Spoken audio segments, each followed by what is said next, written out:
When you get in a rock fight against Iowa, you best come prepared because nobody, and I mean nobody, slings around a bigger boulder than the Hawkeyes. From LA to Piscataway, all Big Ten all year long. This is Big Ten 10. This video is being recorded after the Iowa-Michigan State game in the final hours of the month of September, which means a majority of you are going to be watching this during the month of October, the same month that houses the great holiday known as Halloween. This is Halloween. This is Halloween. How about this is Iowa? This is Iowa. Because this is how the Hawkeyes win football games now. You've seen it the last couple of years. Offense has not been good, and that's been an understatement. Special teams, whether it's Torrey Taylor punting or in this case Cooper DeJean, returning a punt return for a touchdown to give Iowa the lead for good. Or whether it's defense, forcing turnovers. You know we've seen a lot of that over the last few years. Whatever it is, this is Iowa. This is Iowa. This is how they play. This is how they win. This is the Iowa way. You know, for a lot of this football game, I really had this feeling that I felt, man, it's a shame somebody has to win. Because there was bad offense, there was turnovers on the Michigan State side, penalties kind of coming down the stretch. But there's something to be said for this Iowa, and I mentioned this is how they play football now, is when there are opportunities on the table, you take advantage of them. Michigan State just continued, and I'll talk about the last three situations, kind of late in the game for Michigan State and what they did to kind of flip this game over to Iowa. And I'm not going to totally say, yeah, Michigan State gave this game to Iowa. They certainly didn't help themselves, but Iowa, this is what they do. That's kind of the mantra of this video. They take advantage. They hang around, and they make these plays late in the game. All credit to the Iowa Hawkeyes, right, for taking advantage of a shank punt, for returning another punt for a touchdown, for forcing a turnover, really for taking it, for getting the crowd into it and forcing some late Michigan State penalties. It's the Iowa formula. This is how they play. Whether you like it or whether you don't, whether you think it's beautiful or whether you think it's ugly, it's Iowa. This is Iowa. Classic Iowa football, these last three situations I'm talking about. That shank punt, because Ryan Eckley was punting the ball great all night for Michigan State up until that shank punt late. That led to a field goal. How about the Cooper DeJean punt return on the next one, right? A touchdown that went, I think, 70 yards for a touchdown, and then a fourth fumble on the very next drive as well. Michigan State, you didn't give yourself any favors. You didn't give yourself a chance late in this game against a team that has the philosophy where they take advantage of your mistakes. You cannot be baited into those type of mistakes, those type of miscues. I think I mentioned penalties already. There were a lot of penalties late in the game where Michigan State, 5 yards here, 5 yards there, all the false starts and all that stuff that happened for the Spartans.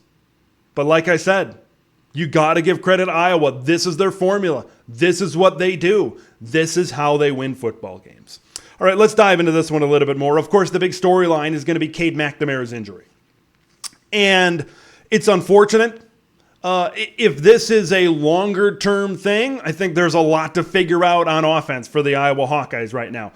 But not a lot of people, and maybe they shouldn't, but not a lot of people are going to give Brian Ferentz credit for much of anything. But I will say this. Brian still threw the ball when Deacon Hill really got in that game. Okay, he didn't continuous handoff to LaShawn Williams and some of these other running backs. Okay, which that could have happened. I think it happened last year, right, in that Nebraska game when Spencer Petras went down until late in the game when they started to come back when Alex Padilla kind of threw the football. So he stuck with throwing the ball with Deacon Hill, kind of stuck with the game plan or what appeared to be the game plan and what Iowa was throwing out there. So I'll give him a little bit of credit for that. But these Iowa issues on offense aren't going away. Okay, I'll give Brian credit there, but this offense still looks bad. it has not made a lot of improvements. And I haven't really talked about it because it's the butt of every joke right now. Okay, so what is happening? Why does this continue to happen for the Iowa Hawkeyes?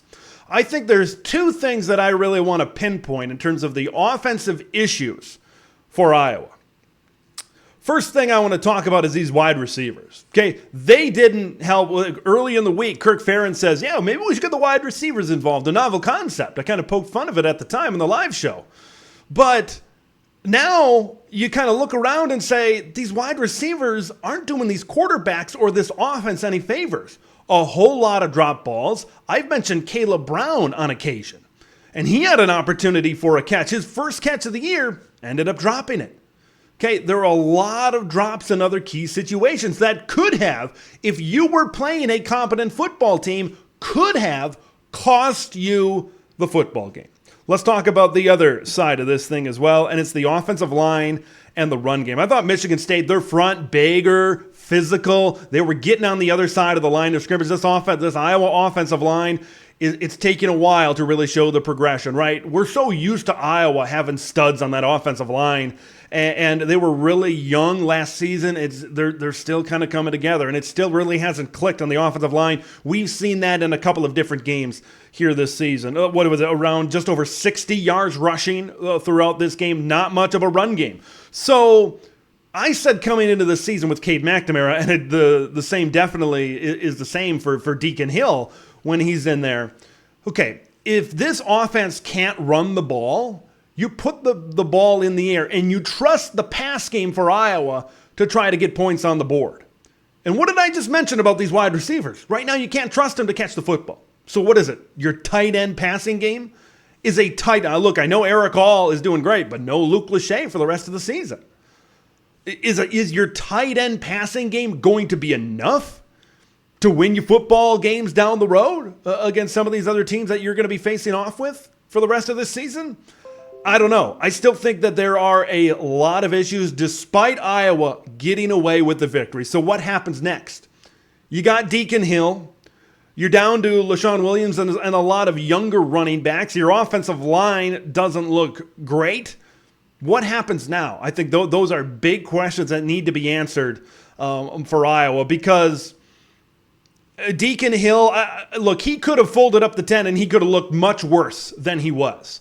But Iowa's still going to have a really tough time, and they're going to really have to lean more and more and more on the defense. And look what happened last year when they continuously lean this way, when they continuously lean on the defense. There were games where the defense would hold up, but eventually the dam would break. You don't have Jack Campbell in this defense. You don't have Seth Benson on this defense. You don't have Riley Moss on this defense. Okay, it's still a very good defense, don't get me wrong.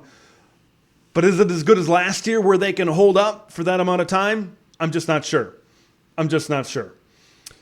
So the story of this one is Michigan State giving Iowa opportunities. Here's another one that really, and then Iowa taking advantage of those opportunities. When I look at it for Michigan State, this is one that really was a head scratcher, and I got to point this out. 10 minutes left to go in the third quarter. They're at their own 30. I think they're up 6 at the time, and they decide to go for it on 4th and 1. Okay, I get this is a family channel. I get this is a family show. But I popped out of my couch at that point of the game, and I yelled, "This makes no effing sense." I filled in a few letters there when I said it, not now. I said it. It's a family channel. But it makes no sense. At that point, Deacon Hill wasn't doing great things. This Iowa offense really wasn't moving the football, and you just handed him 3 points. Iowa, I believe, went negative yardage on that drive. You just handed him 3 points at the time. Who knows how much different the game would have been. Iowa still might have found a way to win, right, with the way that they find ways to win in some of these football games. But it was a head scratcher. It didn't do yourself any favors. You put your players in a bad situation. And like I said before, Ryan Eckley was punting the crap out of the football. A chance to maybe flip the field. In that situation, you got to make Iowa go 60, 70 yards. Okay, I think what they were thinking is, well, Iowa's not great offensively. If we get this, we keep on moving. if we don't get it, worst that happens is we give up a field goal, and that's what happens. So, I don't know. Still, it just didn't make any sense. This is a Michigan State team that it's going to be tough the rest of the year. You look at their schedule, right? Rutgers, not going to be an easy game. Obviously, Michigan, Ohio State, and Penn State. It's tough for me to imagine this team going to a bowl game. Rutgers is a better team right now than the Michigan State Spartans. I want to hear what you guys think from this game. Michigan State put opportunities on the plate, and Iowa gobbled them up. You got to give credit to Iowa. This is how they play. This is Iowa. Leave your thoughts in the comments below about all things Spartans and Hawkeyes on Big Ten Ted. We'll see you in the next one. Thanks for watching Big Ten Ted, where it's all Big Ten all year long. Make sure to like the video to spread the word of Big Ten Ted to the masses, and subscribe to the channel for updates on Big Ten content that drops every day.